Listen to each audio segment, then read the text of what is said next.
If you ask a random American about the biggest threats to the world peace, you'd probably hear ISIS, Iran, North Korea, or maybe even Russia. At least the mainstream media makes sure of that. We interviewed member of Virginia State Senate, Richard Black, who knows a lot about war, having served in Vietnam, and he would disagree. I believe that Saudi Arabia and Turkey are the two greatest dangers to world peace. It is Saudi Arabia, through the Wahhabist doctrine, that is spreading terrorism across the globe. It's not Iran, it's not Syria, it's not any other country. It emanates from Saudi Arabia. Now, Turkey, on the other hand, being led by President Erdogan, President Erdogan has a dream of becoming the new Ottoman Empire. He wants to be the head of the Ottoman Empire. He is a very calculating, very vicious individual, and I think a great danger. Erdogan won an absolute majority of the Turkish parliament, which will enable him to rewrite the constitution. Once he had that total power to impose an absolute dictatorship, which he intends to do, and he has publicly said that his model is Adolf Hitler. He envisions a government where his powers will be similar to those exercised by Adolf Hitler.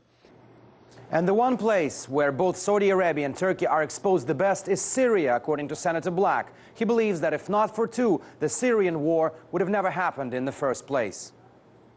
Virtually all arms, ammunition, equipment, supplies, jihadists, medical support, all of it comes from Turkey. Right now, ISIS sends 44,000 barrels of oil a day, stolen barrels, most of it from Syria. They send it across the border into Turkey. Now, the State Department has publicly said that there's only a trickle of oil that gets into Turkey. But I have personally spoken to Kurdish activists. The Kurdish activists have told me that they have personally observed hundreds of ISIS oil tankers carrying stolen Syrian oil across the border into Turkey on a daily basis. The Turks are actively assisting the ISIS rebels. On the one front, they're doing that. On the opposite front, in the area of Idlib and Latakia, they are helping the al-Nusra rebels, which are linked with al-Qaeda. So in both places, we've got terrorists, and in both places, their major support comes out of Turkey. And it comes out of Turkey with approval from the highest levels of government. As for Saudi Arabia, Senator Black believes that the latest spike of tensions between Saudi Arabia and Iran, when Saudi Arabia executed 47 Shia Muslims, is the ample proof of how Washington has been turning a blind eye to Riyadh's actions, basically allowing the kingdom to do whatever it wants. The United States has been so in bed with the Saudi Arabians for so long. The Bush family, Herbert Walker Bush, George Bush, Jeb Bush, all of them are closely tied with the Saudi royal family, the dictatorship of Saudi Arabia. The same thing with the Clintons, Bill Clinton, Hillary Clinton, very closely tied to the money from Saudi Arabia.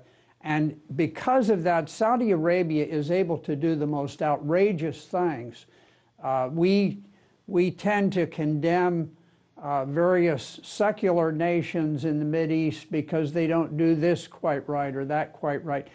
And yet we overlook the absolute barbarity of the Saudi kingdom, their absolute dictatorship. There is not a single Christian church in all of Saudi Arabia. And yet we complain about the fact that other countries don't have complete freedom of this or that.